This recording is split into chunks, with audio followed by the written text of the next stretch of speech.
boys, swing the boys, swing the boys.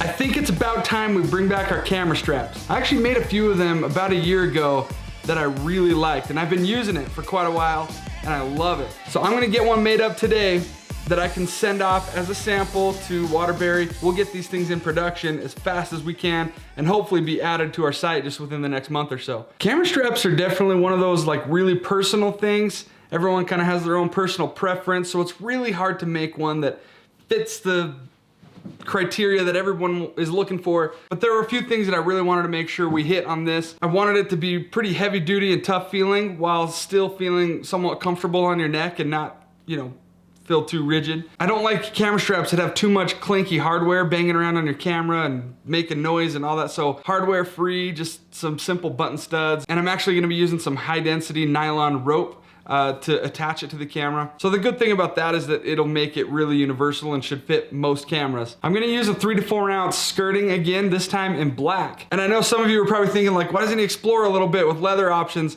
The reason is because the natural chestnut and black skirting are our staple core options on our site right now, the standard colors that we have. And so I want the videos to be consistent with what we offer. So if it's a product that we're eventually going to add to our line, then I want it to be something that we actually offer on our site. As you can imagine, the storm of comments and emails we'd get in saying, I want the leather that you used in the video, and then if we don't offer it, then it's a problem. But I've got a huge list of projects coming down the line that are just a lot more experimental and more like just for fun kind of stuff.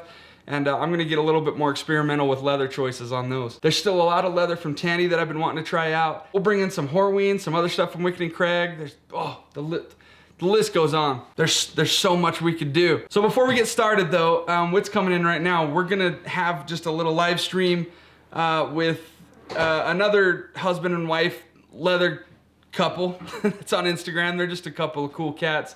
And we're going to do a little live stream with them. And I'm gonna get started right after that. So let's do it. Are you ready? All right, we're gonna hop on Instagram and do a live stream, and then I'll get right on to the, the project. All right, bye. He went direct to consumer, and he just went straight website. He's like, any effort I make is going to the website. And since we've kind of made that change, and like I've felt a lot better because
Indy, I'm recording. Oh. Jeez, so rude.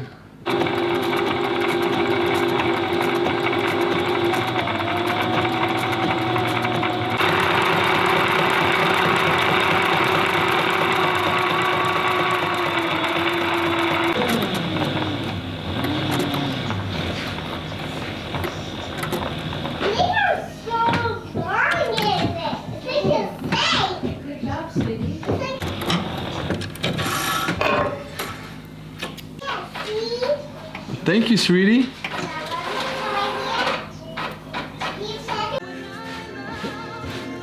What are you doing, bud? You just watching some mermaid? Yeah. Drinking some root beer? What do you think, you had a rough day at work? You gotta hit the bottle? You're fine. Huh? Indy!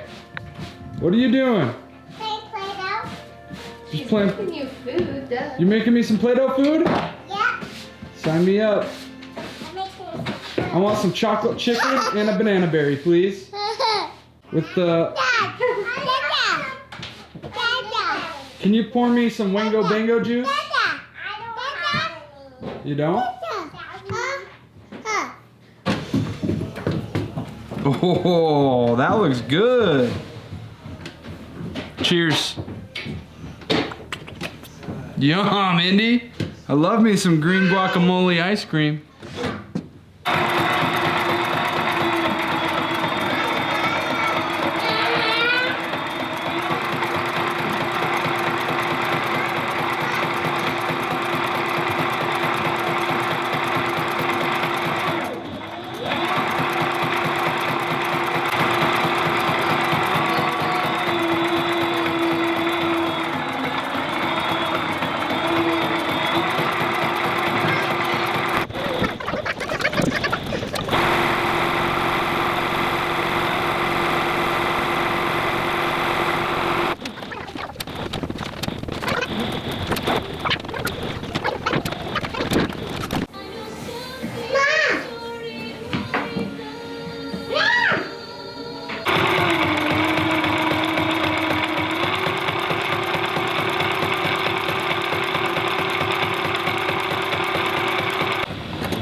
What am I sending to, what's his name?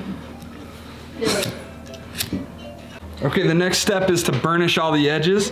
And I've mentioned this in other videos before, but the only thing I'm trying to accomplish at this step is just to slick the edges down to have a smooth surface before I put the edge paint on. So the burnishing process is gonna be a lot differently if you don't plan on painting the edges or dyeing them or whatever. You know, you're gonna have different processes. If I wasn't gonna paint the edges, I would probably slick it down with something like gum trag or saddle soap, or just water, and then follow it up with beeswax. You know, you could use toconol. There's a lot of different burnishing agents you could use. For what I need to do, I just need to slick it before the edge paint goes on. I don't need it to last forever because the edge paint's gonna be what really seals it up and keeps it looking good. So I've just got a little bit of water here. I'm just gonna wet the edges and then slick it down on my Craft Tool electric burnishing machine. Once my edges are slick, we can go lay down a nice little coat of paint.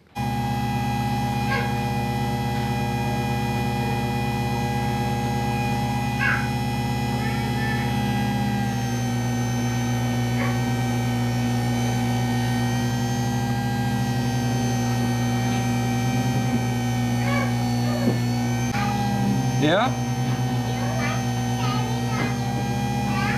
Yeah, I love cherries on my pizza. You gonna make me some?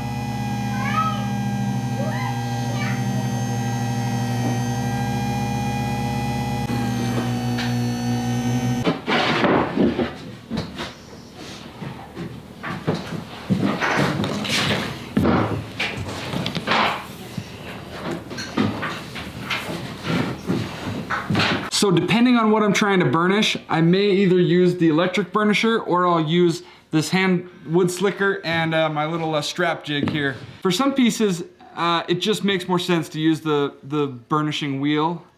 And I feel like for longer, especially skinnier straps, it just makes a lot more sense to use the jig. You get it all done in one motion with the hand slicker. So that's what I'm gonna use for these. So healthy. I like healthy. You're making healthy ice cream?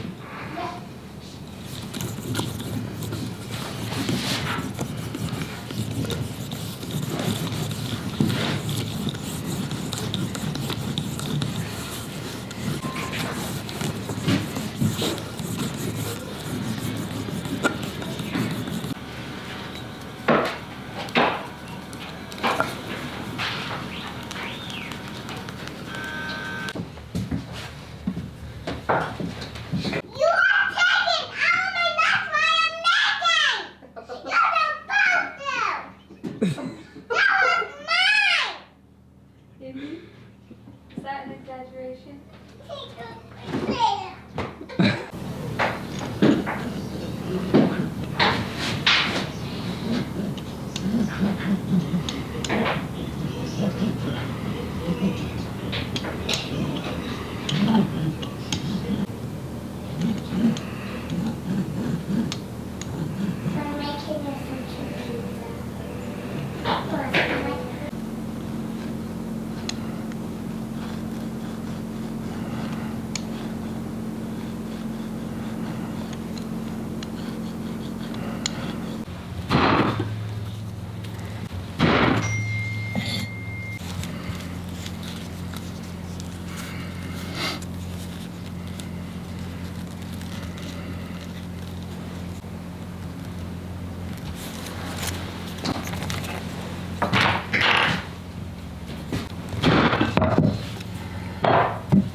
All right, the last punches that I need to make before I can actually assemble this thing are the buttonhole punches on the long strap.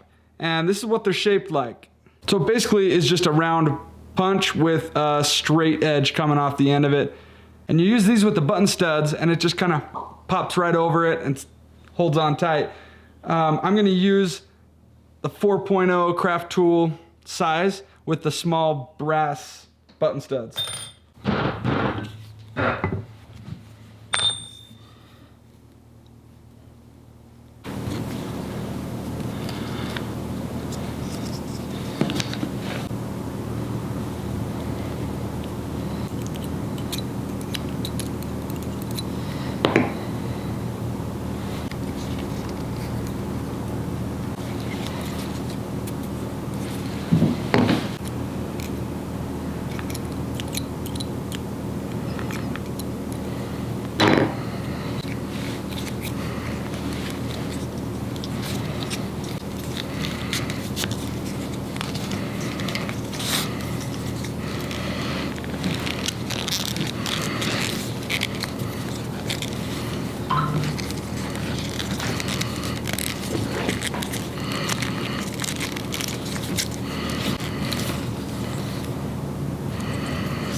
Boom! One camera strap down, and it turned out real nice. I don't know what it is about the black skirting, man. Like, I can't say it's my favorite because I always gravitate towards the other stuff. Whenever I make something out of the black, it's just, oh, it's just so good. It's real good. So there are a couple different variations you could do with this strap. You can add more holes to make it adjustable in length. You can go neck pad or no neck pad. You can try different attachments depending on what your camera is. But this is the design that I've tried now 4 or 5 times, and I've been personally using it for a little over a year now, and I love it. It fits my needs perfectly. So I do believe we're gonna try and get this one in production. Unfortunately, every time I say that in a video, it's gonna have to happen months down the road because it just takes so much time to get something in production. But yeah, we'll get it there. It'll happen. We need to read a few comments from the last video. Last one was making a leather pocket slip for that Wesson knife. I think a lot of the comments are related to the giveaway that I mentioned, which by the way, I haven't done. Promise you I'm gonna do it. In fact, I might do it right after I film this video. We'll see. But I'm gonna do it, I promise you. And it's gonna happen on Instagram. Love watching your vids. My kid likes watching your kids in the vids. Pretty sure I just made a rap there. Love your stuff. That's by Rhino AG. Pat Flanagan said, would totally love one of those from the giveaway. I'll even pay shipping. Discovered your channel 2 weeks ago and have been hooked ever since, considering taking up leathercraft as a hobby. Thanks to you, bud. Pat, I love that, man. That's so cool. I forget that there's people who are probably watching that aren't already in leathercraft. So if you're one of those, just try it. Just try it. Jack Marshall says, my man, surely you want to say that once in your life you shipped a Wesson knife and sheath all the way to Christchurch, New Zealand? If so, I know a guy. It's me. How'd you know, man? I mean, I just said that to Whit last night. I was like, I would love to send something to New Zealand. Carolyn Temple. Hello, my husband and I love watching your videos. I would like to have one of those knives as a surprise gift to my husband, who thanks to you and me, because I was watching your video when he walked in the room, has now started leather work as a new hobby. That's so cool. Thumbs up. Uh-oh. FaceTime. You're in the video right now. You guys just always trying to get in the videos or what? Okay, this is from Eric Hornby. He said, so I picked up a kit from Tandy and some leather scraps. Started practicing on the scraps and can't wait to start making key rings, card holders, wallets, whatever else I can think of. Thanks for the inspiration to get out there and start crafting. Yes, thumbs up and a heart. The double. Thanks, Eric. I really appreciate that. I'm glad you're getting into it. Man, you guys are the best. Thank you so much for being here, for being part of this cool little community. Don't forget, if you want to try making one of these on your own, don't forget, just go click that first link down in the description. The first one you see, it's our affiliate link with Tandy, so that anything you pick up from them, we get a little kickback, helps support us. You get to go pick up some cool new tools and supplies and start working with stuff. Everything I used in this video can be purchased at Tandy, and I've got a list down below with all the tools and supplies that you can pick up. It's all the stuff that I use. The way you have to do it is just go copy and paste the item number into the search bar once you're in the Tandy site from that link. So thank you guys. Your support means everything to us. That's how we are able to keep doing this and you know, making it happen. So, well, love you guys, and we'll see you on the next one. Bye.